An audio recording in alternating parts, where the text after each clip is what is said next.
Bienvenidos a ADN Business Studio, un encuentro dinámico para abordar lo que está pasando ahora en el mundo de los negocios.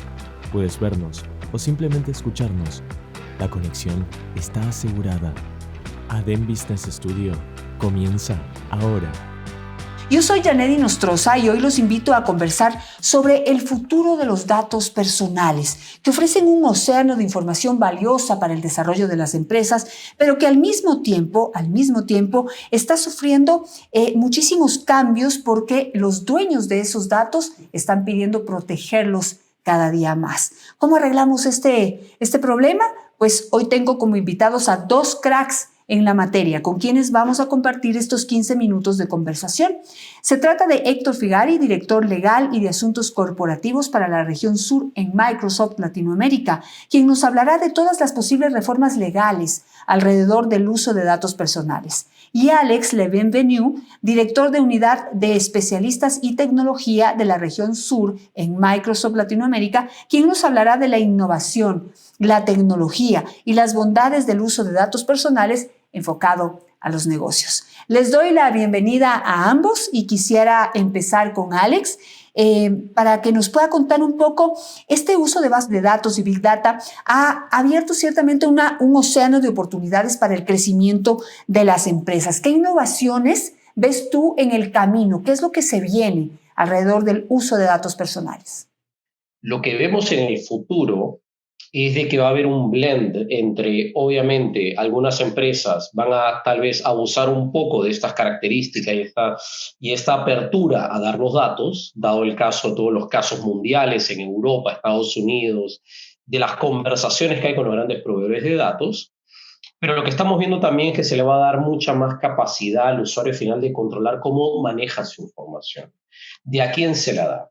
Porque a la misma vez uno dice, oye, están usando mis datos, pero uno dice, ok, al menos que me den información relevante. Si me van a dar anuncios, publicidad, al menos va a ser publicidad, anuncios que me sean relevantes, siempre y cuando respetan las leyes, las normas, le dan esa protección a mis datos. Y sobre eso es lo que se espera, es que se tenga promociones, productos o servicios hiperlocalizados que sean más cercanos a la compra que uno quiere. Uno no quiere que le den anuncios de automóviles cuando acaba de comprar un automóvil. Uno quiere recibir un anuncio de automóvil cuando han pasado 5, 7, 10 años después que ha comprado uno, cuando cambian las características. Héctor, las leyes siempre van como un paso atrás, ¿no? La innovación, el desarrollo, todo este descubrimiento que hacen, en este caso, alrededor de los datos personales, del Big Data, va siempre caminando más rápido, ¿no? Todo es siempre nuevo todos los días y las leyes van un poco atrás. Cuando ya lo alcanzan, ya se inventaron algo nuevo. Pero, ¿cómo evalúas tú las leyes existentes, digamos, a nivel regional? ¿Y qué es lo que se podría venir también? Y ahí hay dos temas claves que tiene que controlar toda empresa en el manejo de la información. Primero es el tema del consentimiento y segundo es el tema del control. Una empresa, como antaño de repente se creía, ya no puede considerar que la información que tiene es de su propiedad. Podrá ser el dueño de la organización de una base de datos, pero el titular de un dato personal nunca puede dejar de ser el titular de esa información. Entonces, si yo sé que una empresa tiene mi información, yo tengo que consentir primero que la tenga, luego la finalidad para la que la vaya a utilizar y luego además tengo que tener absoluto control de, por ejemplo, decirle a la empresa, ya no quiero que tengas más mi información personal. Y Alex, en ese sentido, y dadas las circunstancias y esta realidad sobre el uso de los datos personales, ¿cómo ves tú ese posible desarrollo en su uso? Digamos, ese entrar y salir de las personas de tu base de datos y el hecho de estar tan restringido, ¿tú le ves como un posible freno, una traba para el desarrollo en su uso, en la innovación y en el desarrollo de las empresas? No lo veo como algo bloqueante que evite que una empresa pueda hacer negocios. Lo que sí es que está obligando a las empresas a tener una pausa y a considerar claramente cómo es que maneja estos datos. Y el planificar el uso y vida de estos datos de esa manera organizada y ordenada. Lo que está haciendo es, está motivando a las empresas a que den una pausa, a que vuelvan a revisar la normativa, herramientas y controles que le den al consumidor o al dueño de la información para poder gestionarla. También lo que estamos viendo es que muchos están tratando, dependiendo si son grupos económicos o no, de ver cómo hacerlo una sola vez por consumidor. Obviamente un consumidor va a tener que dar el visto bueno, como decía Héctor, para el uso de la información personal, bajo qué principios y cuál va a ser el uso y con quién la van a compartir. Inclusive no debe verse, creo yo, como un bloqueante o como algo que pueda complicar el mundo de los negocios, sino cada vez más, al ser algo tan importante para los individuos hoy en día, es una gran forma de generar valor. Pues al final es también una forma de posicionarse en el mercado y de ganar la confianza de sus clientes. Y esto es muy importante lo que tú acabas de decir, pero digamos, ¿qué ha sido lo que ha generado esta necesidad de ponerle límites al uso de los datos personales? ¿Qué es lo que molesta al usuario? ¿Qué es lo que se ha descubierto en el camino, se ha vislumbrado en el camino, que puede molestar, intimidar o de alguna manera violar los derechos del dueño de ese dato personal?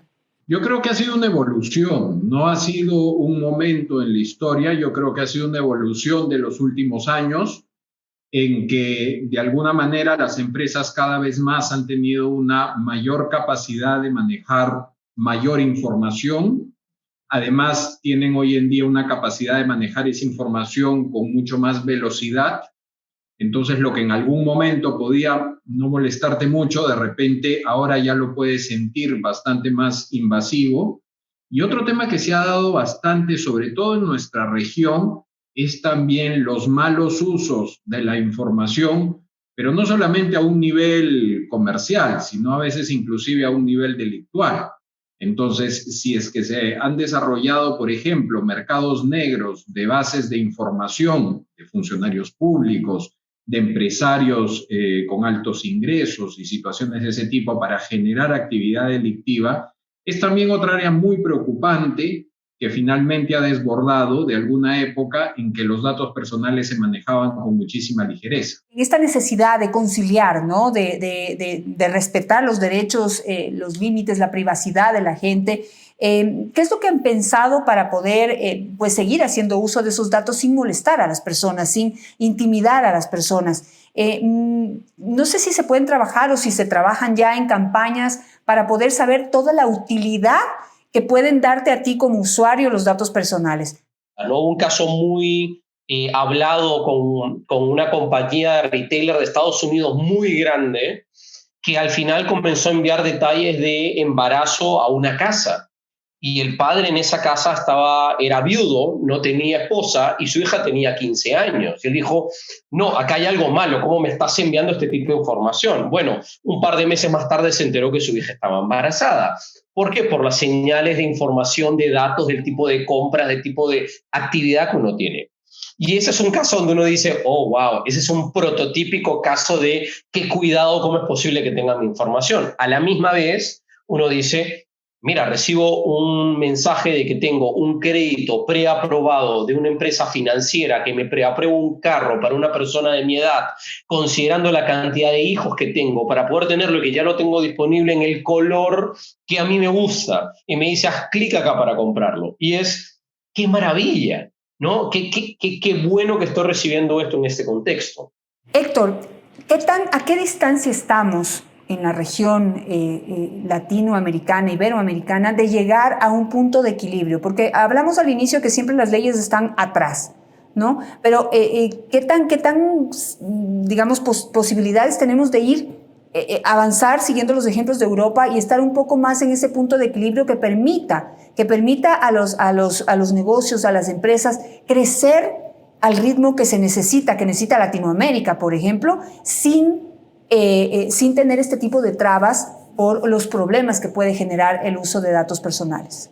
Hoy día el comercio electrónico nos permite conectarnos con todo el mundo y ya el tema de la privacidad y la protección de los datos es un estándar a nivel mundial. Entonces, más que lo que podamos o querramos, es algo que tenemos que hacer para mantenernos en la comunidad internacional. Ejemplos específicos hay en la región. En varios de nuestros países ya tenemos normas aprobadas, autoridades funcionando desde hace 6 o 7 años o más, Tenemos otros países donde están en el proceso de preparación de sus proyectos de ley y sus normas. Está o va a estar incluido cada vez más, por ejemplo, en los acuerdos internacionales entre países. Es un elemento ya importante en la diplomacia internacional. Entonces, resumiendo un poco mi respuesta, yo creo que vamos en buen pie. Perfecto. Quisiera terminar con Alex simplemente para preguntarle si hay algo más avanzado que puede venir alrededor del uso de los datos. Digamos, hemos hablado en esta entrevista que puedes, a través de la interpretación de los datos personales, ser tan preciso en apuntarle a la necesidad del consumidor, que me pregunto si podría haber algo más que ser tan preciso. ¿Hay alguna otra novedad que se está trabajando, que se está cocinando y que pronto la podremos conocer? Sí, yo creo que inclusive en el caso de la pandemia ha habido mucha preocupación por el tema de salud y muchas personas tienen dispositivos que le ayudan a controlar su salud, desde relojes inteligentes a medidores de glucosa, pesas que registran a uno el peso que tiene, presión arterial, entre otro tipo de cosas. Lo que estamos viendo, inclusive con algunos proveedores de salud amateur, y lo digo amateur porque no han sido, digamos, vanagloriados y certificados por instituciones médicas, pero que han llevado a personas a decir: ve a la clínica, que estás teniendo un preinfarto. Media hora antes, 20 minutos antes de ver el impacto directo, estás teniendo un preinfarto. Y han habido hasta ahora, creo que 30 o 40 personas que en un preinfarto, sin darse cuenta, han ido a la clínica y han sido salvados sin ninguna premisa o detalle que les haya complicado y que haya sido una emergencia. Entonces, ¿qué está sucediendo?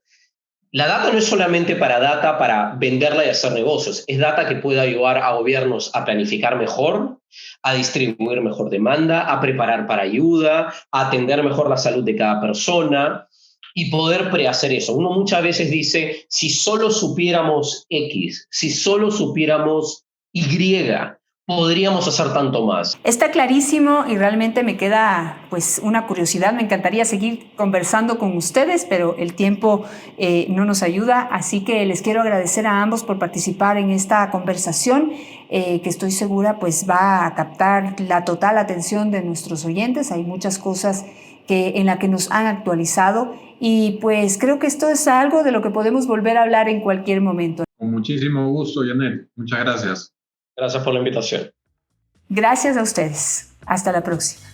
Te esperamos en el próximo capítulo de ADEN Business Studio, un podcast de ADEN Educational Group.